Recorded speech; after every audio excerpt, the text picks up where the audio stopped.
பேச வேண்டியதை என்று பெருமகிழ்ச்சி.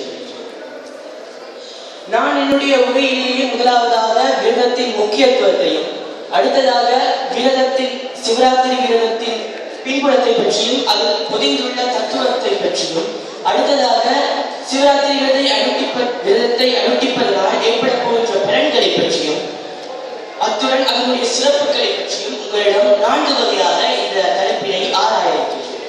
முதலாவதாக இந்த விரதங்களின் முக்கியத்துவத்தை எடுத்து ஆராயலாம்.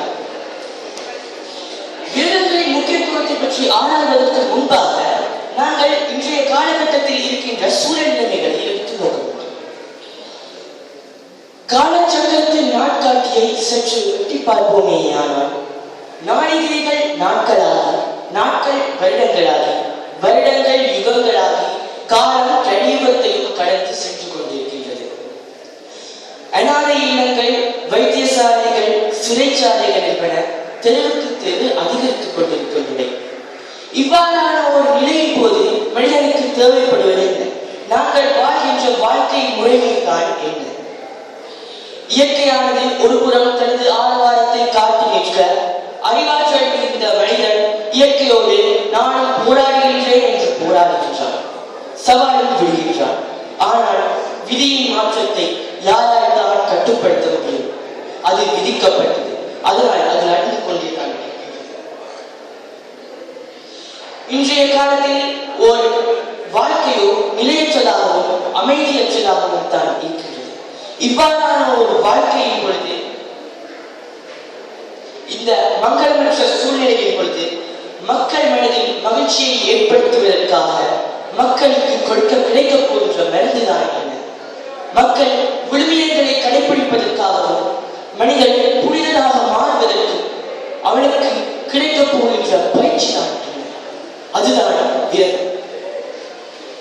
விரதமாவது மனம் பொறிவழி போகாத நிற்ற பொருட்டு உணவை விடுத்தேனும் சுருக்கியேனும் மனம், வாக்கு, காயம் என்கின்ற 3 நாளும் இறைவனை மெய்யன்போடு விசேடமாக வழிபடுதல் என்று ஆறுமுகநாவலர் பெருமான் வழிவிளக்கப்படுத்தியிருக்கிறார். விரதம் என்றால் சங்கல்பத்துடன் உபவாசம் முதலிய நியமங்களுடன் கூட செய்யப்படும் நல்ல காரியம் என்று சில பெருமக்கள் வரைவிலக்கணப்படுத்துகின்றார்கள்.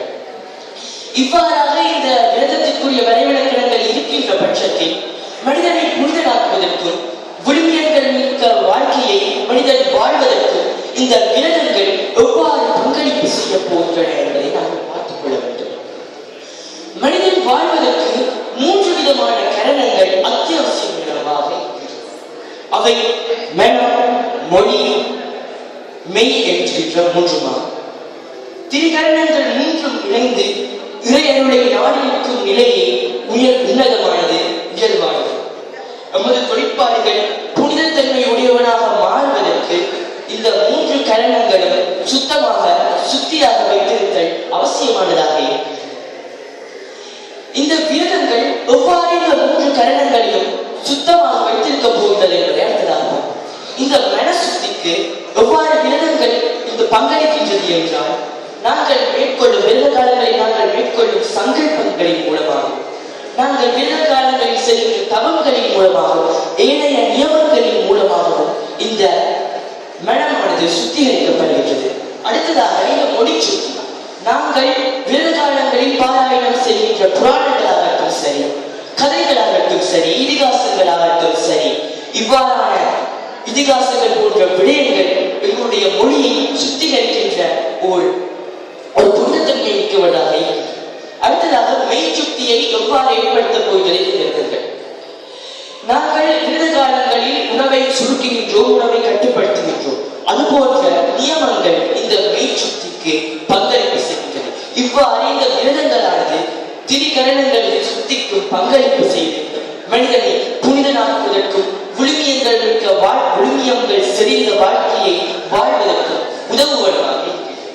அடுத்ததாக சிவராத்திரி விரதத்தின் பின்புலத்தை பற்றியும், அதில் பொதிந்துள்ள ஆழமான கருத்தை பற்றியும், அதில் பொதிந்துள்ள ஆழமான தத்துவங்களை பற்றியும் அடுத்ததாக ஆராய்வோம். சிவராத்திரி என்கின்ற பொழுது எல்லோராலும் ஏற்றுக்கொள்ளப்பட்ட பொதுவான கதை ஒன்று இருக்கின்றது. பாருங்கள், ஒரு காலத்தில் காத்தல் கடவுளாகிய விஷ்ணுவும் படைத்தல் கடவுளாகிய பிரம்மாவும் தங்களில் யார் பெரிய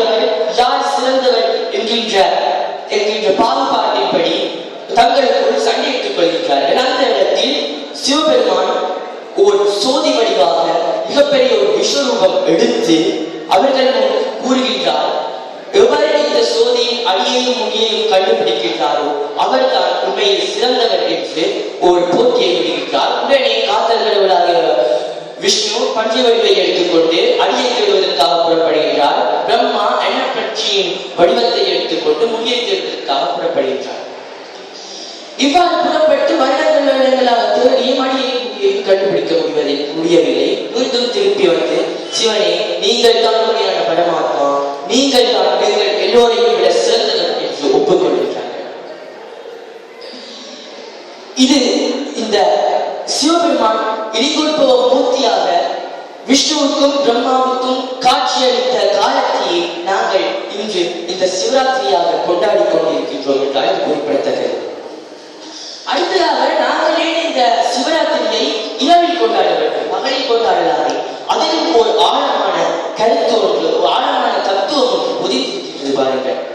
இன்று நான் முதலே கூறியது போல இன்றைய காலகட்டத்தில் அதர்மங்கள் தலை தூக்கி தலை விரித்தாடி கொண்டிருக்கின்றது. அந்த அதர்மத்தை அழிப்பதற்காக, தர்மத்தை நிலைநாட்டுவதற்காகவும் இந்த சிவபெருமான் அவதாரம் எடுக்க இருக்கின்றார். இதனை உணர்த்தும் பொருளாகவே இந்த அதர்மம் இங்கு சூழ்ந்திருக்கும் இருளை கருத்தில் கொள்கின்றது. அது மட்டுமல்லாமல் சிவபெருமான் இந்த ஜோதியை கருத்தில் கொள்கின்றது. இந்த சிவராத்திரி நன்னாளிலே இந்த ஜோதி வழிபாடு எவ்வாறு இருளை அழிக்கின்றது என்கின்ற ஒரு ஆழமான தத்துவத்தை உணர்த்துவதற்காக இந்த இரவில் இந்த தீபாராதனையில் சிவராத்திரி இடம்பெறுவதாக இருக்கின்றது. அடுத்ததாக இந்த சிவராத்திரி விரதத்தை அனுப்பிப்பதாக கிடைக்கப் போகின்ற பலன்களை எடுத்து பார்ப்போம். முதலாவது பலனாக இருக்க போகிறது என்னவென்றால், ஆத்மா பரமாத்மாவின் ஞானத்தை செவிமடுக்கும் போது சகல அறியாமை என்கின்ற இருள்களில் இருந்தும், மூட நம்பிக்கைகளில் இருந்தும், தீய தவறான செயல்களில் இருந்தும் விழிப்படைகின்றது. இதனை கருத்தில் கொள்ளும் முகமாகவே, இதனை எல்லோருக்கும் அறியப்படுத்தும் முகமாகவே நாங்கள் சிவராத்திரி தினத்தன்று இவ்வாறு விழிப்பிருந்து சிவனுக்கான பூஜைகளையும் விரதத்தையும் அனுப்பித்துக் கொண்டிருக்கின்றோம். அடுத்து இரண்டாவது பலனாக காணப்படக்கூடியது என்னவென்றால், பரமாத்மா சிவன் ஆன்மாக்களை பிடித்திருக்கின்ற காமம், பொறாமை, பேராசை, ஆணவமாகிய இந்த கொடிய விகாரங்களில் இருந்து விடுவிக்கின்றார். இன்று நாம் வாழும் உலகில் காணப்படுகின்ற அதர்மத்திற்கு காரணம் இவ்வாறான விகாரங்களேயாகும். இவ்வாறான விகாரங்களை அழிப்பதற்கு இந்த சிவபெருமான் அவதாரம் எடுத்து எங்களுக்கு உதவுமான மக்களுக்கு எல்லாவற்றிற்கும் உதவுவதற்காகவே இவ்வாறான ஒரு பலனை எங்களுக்கு கொண்டு வந்திருக்கின்றார். இறுதியாக மூன்றாவது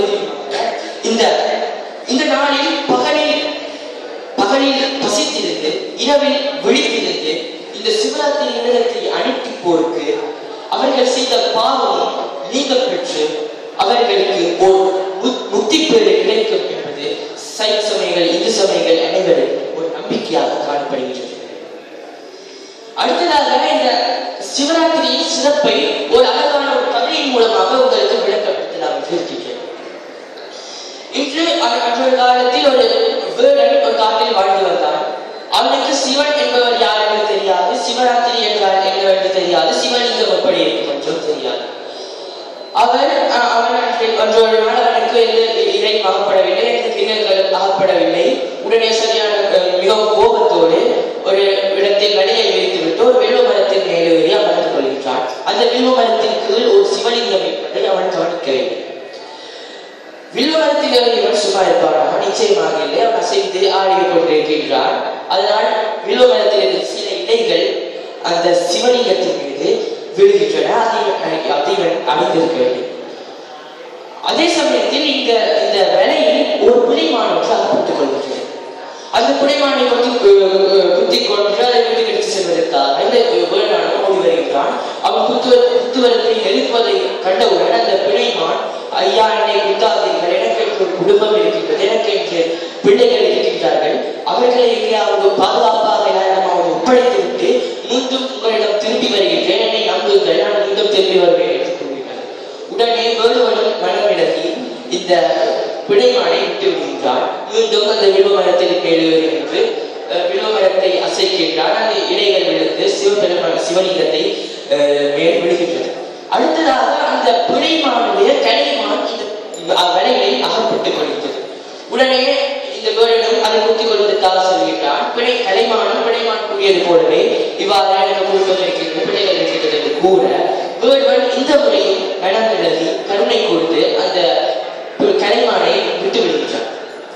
மீண்டும் அந்த விமமரத்தின் மேலேறி அந்த விலைகளை ஆட்டுகின்றான். இந்த சிவலிங்கத்தின் மேல் இந்த பிழைமானம் கலைமானம் என்ன செய்கின்றது என்றால் குட்டிகளிடம் சென்று இவ்வாறு நடந்திருக்கின்றது, இவ்வாறுதான் நிலைமை, நீங்கள் தனியாகத்தான் வாழ வேண்டும் என்று சமாதானப்படுத்திவிட்டு அந்த இரண்டு பிழைமானம் மீண்டும் அந்த வேடுவனிடத்தில் வருகின்றது.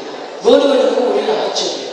இவ்வாறு இந்த ஐந்தறிவு படித்த பிராணிகளே இவ்வாறு தமது உயிரை பற்றி கவலைப்படாமல் சத்தியம்தான் வாழ்க்கையில் சத்தியத்தை கடைபிடிக்க வேண்டும் என்று வாய்மை தவறாது வந்திருக்கின்ற சந்தர்ப்பத்திலே நான் ஒரு ஆறாயிரம் படித்த மனிதன் எவ்வாறு இந்த பிராணிகளை ஒன்று தின்று இவ்வாறு வாழ வேண்டும், இவ்வாறான ஒரு பாவ காரியத்தில் நான் இனி ஈடுபடக்கூடாது என்று சந்தர்ப்பம் கொள்கின்றேன். உடனே அங்கு ஒரு அதிசயம் நிகழ்கின்றது. பாருங்கள், வானவகத்தில் இருந்து தேவர்கள் வந்து இந்த வேடுவனை அழைத்து செல்கின்றார்கள். அந்த வேடுவனானவன் அவன் தெரியாமல் செய்த அந்த வில்வமுடைய செய்த சிவலிங்க பூஜையாளர் அவன் அன்று செய்த அந்த கலைமானையின் கருணையை முன்பு விட்டதன் காரணமாக அவன் ஒரு தேவனாகக்கூடிய பாக்கியத்தை பெற்றிருக்கிறான். இவ்வாறு தெரியாமல் செய்த சிவராத்திரி விரதமே, தெரியாமல் அனுஷ்டித்த சிவராத்திரி விரதமே இவ்வளவு பயனுடையதாகவும் சிறப்புடையதாகவும் இருக்கின்ற பொழுது நாங்கள் அனுபவமாக கசிந்துருகி சிவனுக்காக இந்த சிவலிங்கம் சிவராத்திரி அனுஷ்டிக்கும் பொழுது அதனுடைய பெயர் எவ்வாறு இருக்கும் என்று நீங்களே சிந்தித்து பாருங்கள். இதுதான் ஐயா சிவராத்திரியுடைய சிறப்பு. அடுத்ததாக இந்த ஆகவே சிவனாக உருவெடுத்து இந்த அருள் பாலைக்கு இந்த புனித நாளில் பசித்திருந்து தனித்திருந்து விழித்திருந்து விரதம் காப்போருக்கு பிறவி பலனாகிய சிவனரும் கிட்டட்டும் என்று பிரார்த்தித்துக் கொண்டு விடைபெறுகிறேன். இன்பமே சூழ்க, எல்லோரும் வாழ்க.